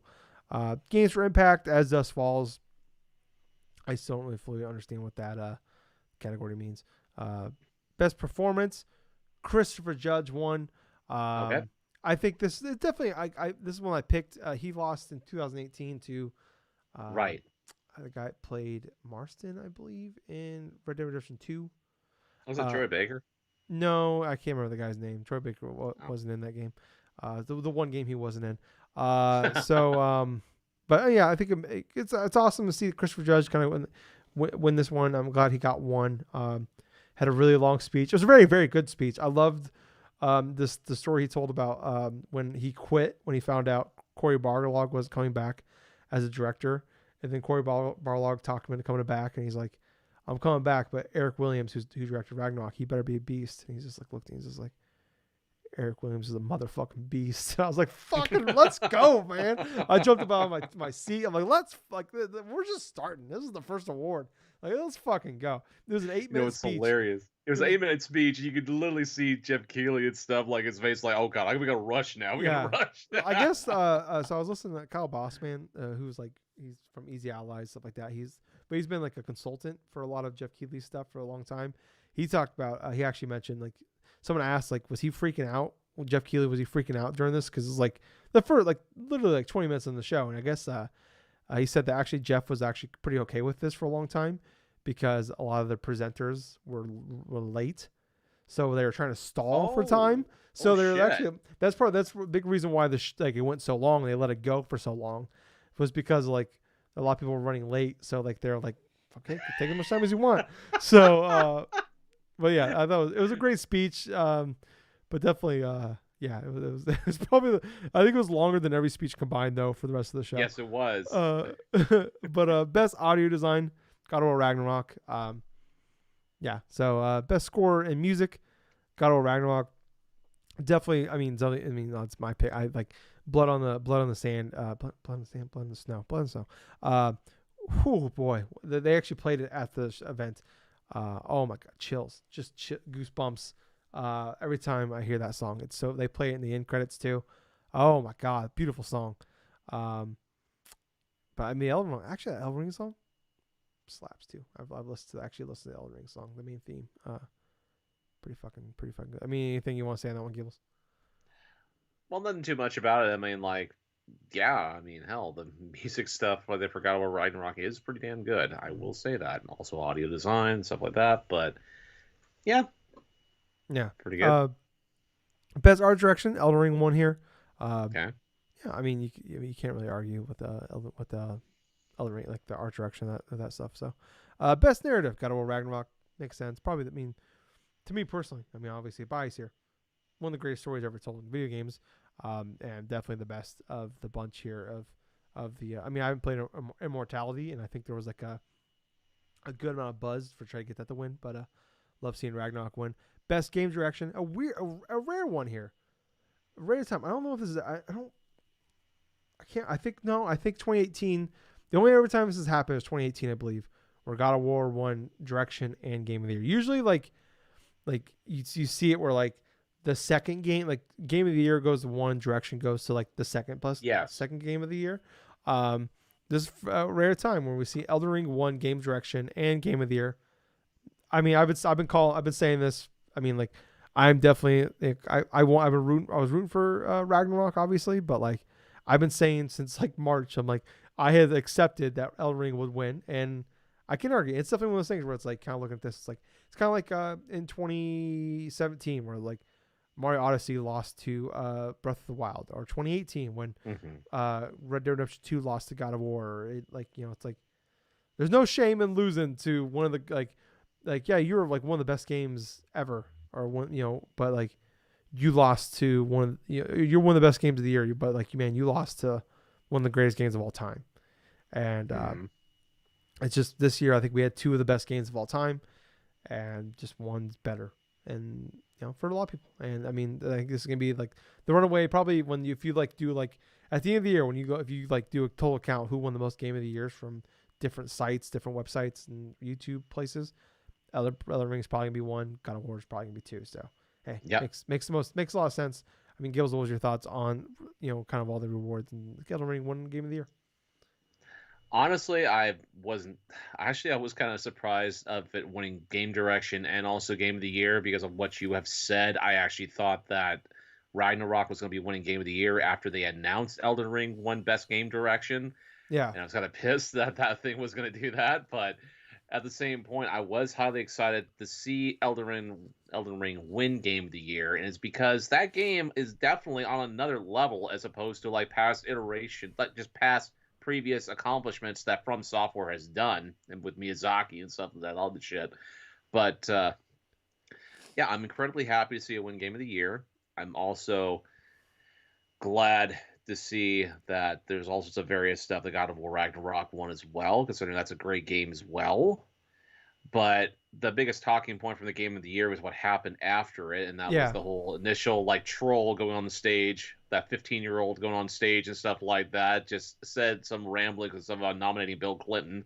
yeah. So yeah, I mean, we can kind of move in here like final thoughts and on the Game Awards. Like, Yeah, um, obviously, like with that, it's like one of those things where it's like, yeah, it's funny, but it's like also one of those things where it's like I hope that I don't want this to becoming on like become like an ongoing thing. no, Like I they don't want gotta to like improve I the don't want to security. celebrate this thing and make this a meme because that's only gonna make more people do it. Like then it'll become a thing. You know, it's like okay, this happened. Like let's just be happy. Like nothing awful happened. Like I know it's like oh well you can't do like but it's like we literally the Japanese prime minister was literally murdered this year for like when someone walked up and just shot him. There was an Yep. author a few months ago that was doing like a book reading, and someone went on Yes. stage and stabbed the guy several times. So it's like there was the famous case like the woman like the woman's tennis player back in the 90s where someone ran out in the tennis court and stabbed it and nearly killed her. Like there's definitely like crazy shit like that. I mean, like we're very lucky that like he Yes. didn't say anything extremely awful. He didn't do anything extremely awful.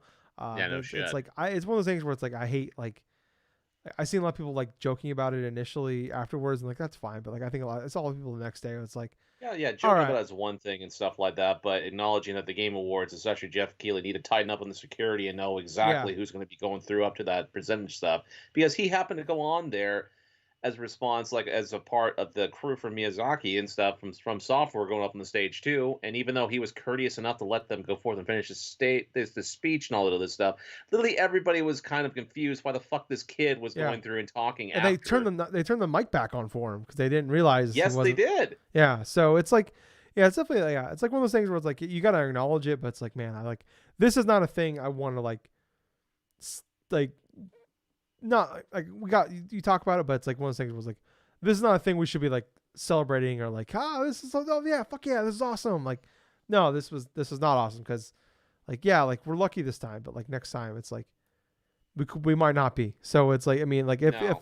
if like that's Miyazaki or like any people from software or Bandai Namco or anybody it's like that's our fucking cash cow like that's the goat up there like we're Exactly. so fucking lucky that like nothing happened up there so it's like No and shit. like I could definitely see like people were talking about like maybe like in the future they're gonna start like all right cool like if you win you only get like you gotta tell us how many people are going up on stage with you like give us a number no more no less can't go up there after that so if like if you win and you say yeah if we win we're like seven of us are going up there and like you have an eighth person it's like well you said seven because like like we're gonna push someone off because yeah definitely like uh it's unfortunate it sucks it's unfortunate because like it definitely like immediately overshadowed the whole event where like the thing everybody was talking about after the event wasn't how great of a show it was or like actual honest opinions of like whether you like the show or not or like oh my god Elden Ring won game of the year oh my god Armored Core Final Fantasy 16 it's like the fucking kid wearing Yeezys that's the thing we're talking about so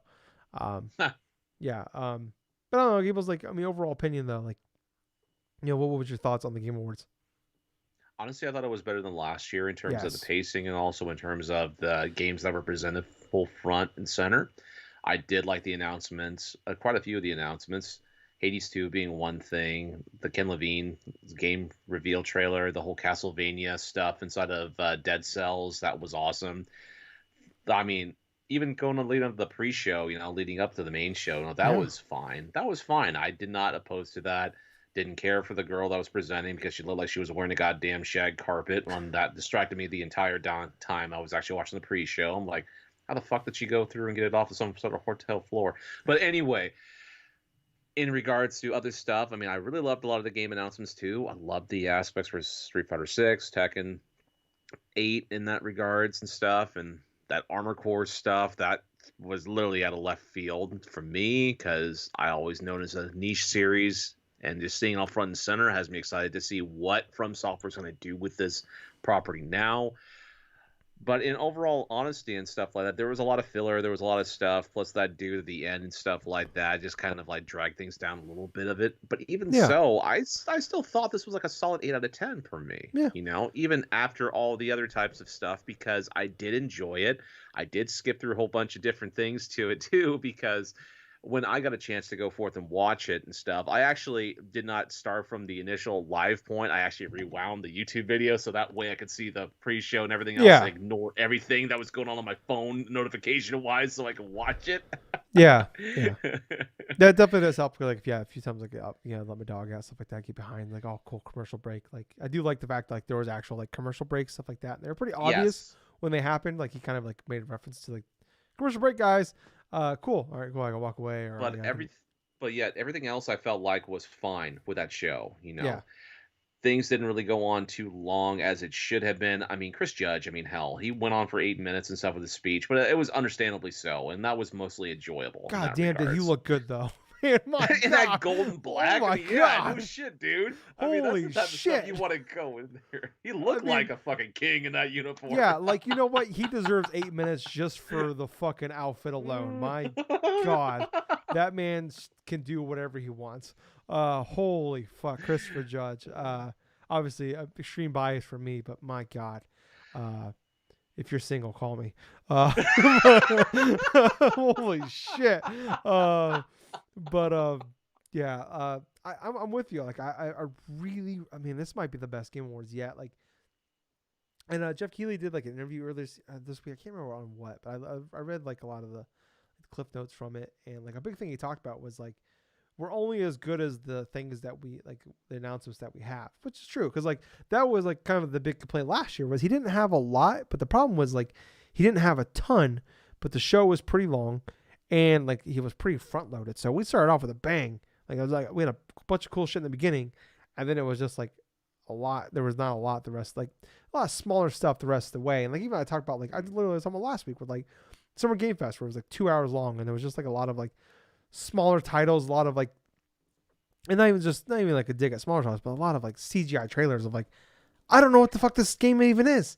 And like we had some of that here, but it's like, right. I felt like he said he was being a lot pickier about what he's bringing. He's not just, I doubt he was just taking everything before, but he's definitely being a lot more, he's probably being a little harsher about what he's cutting out and not bringing in. So, I thought overall just like a really great show, like not a lot of dragging, and like I said, like when he went to went to a commercial, it was obvious we're going to like a basically commercial break here. So cool. I can walk away or I can fast forward to this part now. But there was very few lulls. Like I said, there was nothing really like went super long.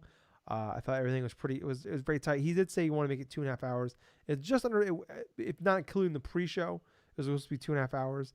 I think it went just almost nearly 3 hours. So, which I wasn't surprised when he said 2.5. I'm like, okay, like as someone that's grown up my entire life watching football and like basketball and watching like wrestling pay-per-views, stuff like that, when it's like it'll go over. Yeah, whenever it's like, it's hilarious when you look up like the guide on like when I pull up YouTube TV and it says like when you see like the NFL game, it says from 12 to 3. I'm like, guys, come on, really? It's like you've been like we know what's going to like 3:30 at the minimum here. So I thought a very, very good show. Probably the best yet. Like I said, killer announcements. Just, I mean, like I said, at one point we literally back-to-back Hades 2 and then fucking Judas. I'm like, oh my, like, why did we separate this? And then it's like, oh, because you have 20 more fucking awesome, like, even like all these things didn't stick with me. Like just the level of these announcements were huge. There's so many like big like news topics here out of this event that happened just off the announcements alone. So yeah, I'm higher than you. I'm probably like a the Game Awards scale. It's like a 9.5 for me, on that scale. Like looking at Game Awards in the past. So, yeah, a fantastic show. I can't wait to see. Like, hopefully, like, it does suck we didn't get anything from Xbox, at all. I'm kind of shocked we didn't get at least something from them. Something we didn't talk about was the only thing we got from Nintendo was we got the Fire Emblem, Engaged, like season engaged. pass, They announced plus like the Bayonetta Origin stuff. we did, yeah, so that's the, and that's Sega and Nintendo together, and Platinum. So yeah, I mean, yeah, it's just weird that like, yeah, it was the only thing we really got. Like, like PlayStation, we got a couple things from, and like the big, like we also got like the PC announcements. So we got more from PlayStation, but not even like huge, I would say, from PlayStation, other than like the Horizon DLC. So, but yeah, I mean, overall, a fantastic show. Loved it. Like I said, never a dull moment. So, yeah, really great show, and I hope for you guys watching this, you thought this was a great show of the Drunk Nerds podcast. If you liked all this, you're still watching, or whether you're watching us live or watching us later, please, like, follow, subscribe to us on YouTube, 5 stars, or app podcast, Spotify, anywhere podcasts are on them. Please, you look down in the description down below there. You'll see links to everything that we're on, Facebook, Twitter, stuff like that. So, please go there wherever you listen to us at. Go ahead and give us a like, follow, subscribe, 5 stars. Whatever you can do is share with your friends, tell your friends. We really would appreciate it. And if you're watching us on YouTube, hit that like button. And also, wherever you listen to podcasts at, go look us up, subscribe to us there. Download the podcast. Every time you download the audio version of the podcast, give us get a little bit of money. So we really appreciate it if you did that for us. So, but until next time, guys, I was Tyler. And I've been Colonel Gables. Until next time, everyone, thank you for listening to another fun-filled episode of the Drunk-Nerds podcast. And hey, Gables. Yeah. Thank you, Benny. Thank you, Benny, indeed. Bye, guys. See ya.